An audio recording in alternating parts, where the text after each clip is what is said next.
Hello everyone, welcome back to my channel. So again part one को continue करते हुए आज हम पार्ट टू जो है वो डिस्कस करने जा रहे हैं, दैट इज़ ऑफ पार्थेनोजेनेसिस। पिछली वीडियो में हमने नेचुरल पार्थेनोजेनेसिस को डिस्कस किया था। आर्टिफिशियल पार्थेनोजेनेसिस आज हम स्टार्ट करेंगे। सो अगर आप इस वीडियो पर नए हो तो आप प्रीवियस वीडियो चेकआउट कर सकते हैं। So let's continue the video.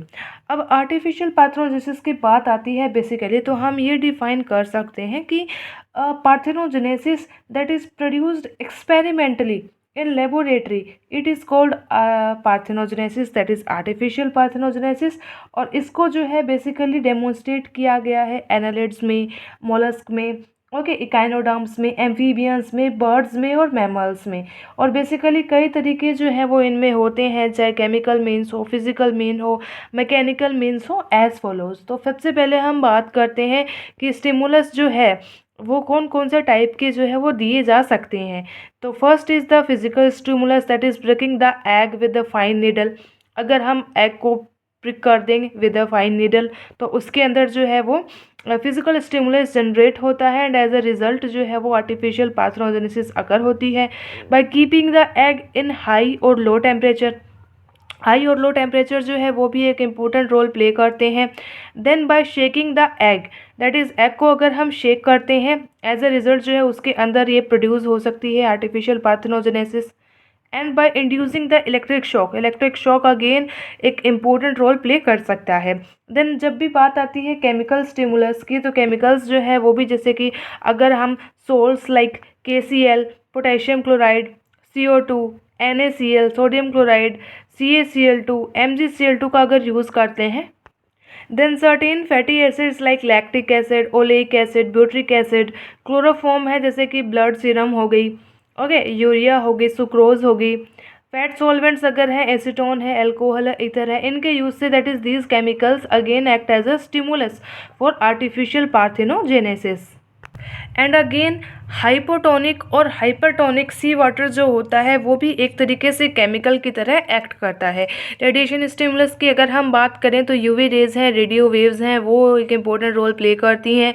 और by entry of the sperm, that is कुछ एनिमल्स में क्या है, अनफर्टिलाइज एग्स जो होते हैं वो स्टिमुलेट हो जाते हैं by the entry of the sperm of different स्पीसी। वो सेम स्पीसीज का नहीं है तो भी जो है वो क्या हो जाते हैं, स्टिमुलेट हो जाते हैं। एग्जाम्पल की अगर हम बात करें तो सी अर्चिन के केस में जो है वो ये हमें देखने को मिलता है, okay.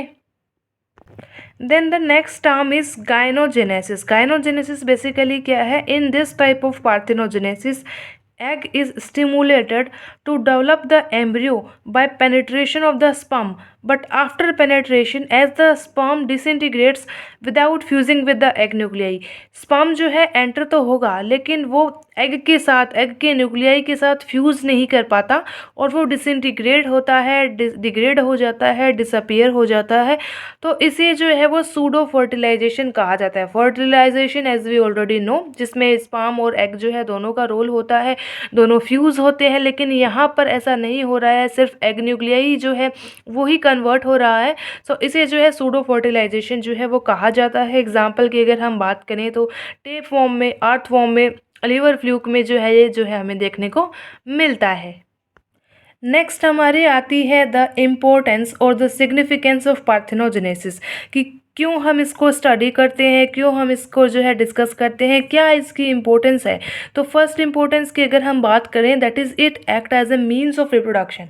Means of reproduction basically means कि पार्थेनोजेनेसिस जो है बहुत ही सिंपल और बहुत ही ईजियर तरीका है रिप्रोडक्शन का। सो ये क्या इंश्योर करता है कि किसी भी रेस की जो है वो कंटिन्यूटी बनी रहे, इवन व्हेन कि अगर फर्टिलाइजेशन वहाँ पर पॉसिबल नहीं है, फर्टिलाइजेशन अगर फेल हो गया तो भी।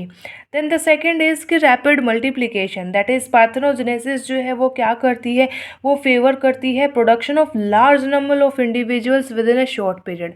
मल्टीप्लिकेशन जो है वो इंडिविजुअल्स का काफ़ी जल्दी जो है इसमें हो पाता है।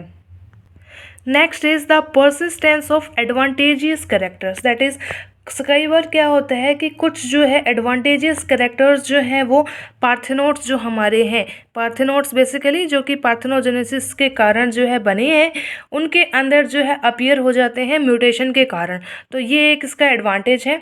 Then the next is elimination of disadvantages character. कुछ ऐसे कैरेक्टर्स हैं जिनकी शायद after a series of evolution next generation में जो है वो अवेलेबिलिटी ना हो पाए, मतलब वो उनका जो रोल है वो ज़रूरी ना हो, तो उनका एलिमिनेशन जो है वो भी पार्थेनोजेनेसिस से पॉसिबल है। दैट इज़ सम टाइम क्या होता है, म्यूटेशन जो है वो कुछ अनफेवरेबल कैरेक्टर्स जो है वो प्रोड्यूस कर देता है, ये यूज़फुल नहीं होते उस पोजेसर के लिए। तो ऐसे ऑर्गेनिजम्स जो क्या है बेसिकली compete नहीं कर पाते against the fittest animals.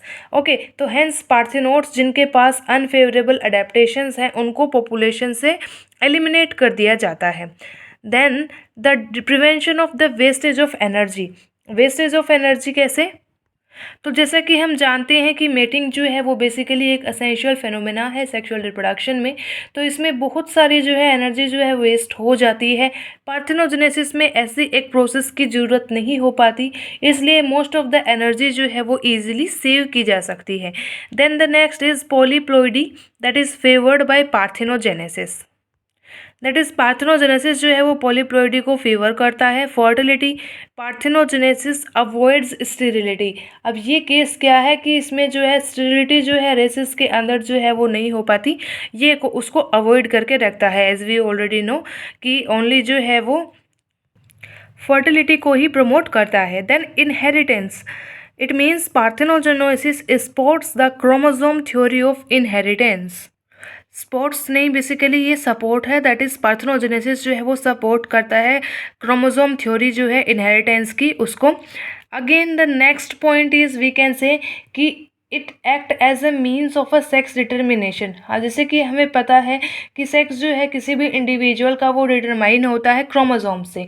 Okay, parthenogenesis जो है वो बहुत ही यूजफुल होता है in determining the ratio of the mails and the females in a population, कि कितने मेल्स हैं कितनी फीमेल्स हैं। एग्जाम्पल की अगर हम बात करें, एफिड्स के अंदर जितने भी अनफर्टिलाइज एग्स जो होंगे वो मेल्स में डेवलप होंगे, और जितने भी फर्टिलाइज होंगे वो फीमेल्स में कन्वर्ट होंगे। सो इससे जो है वो हमें एक डिटर्मिनेशन जो है सेक्स का वो मिल जाता है। And at last is the elimination of the variety as a means of a sex determination. Basically क्या है कि ऑफस्प्रिंग्स जो होते हैं वो बनते हैं by the contribution of only one animal, only female का जो है इसमें कंट्रीब्यूशन जो है वो रहता है।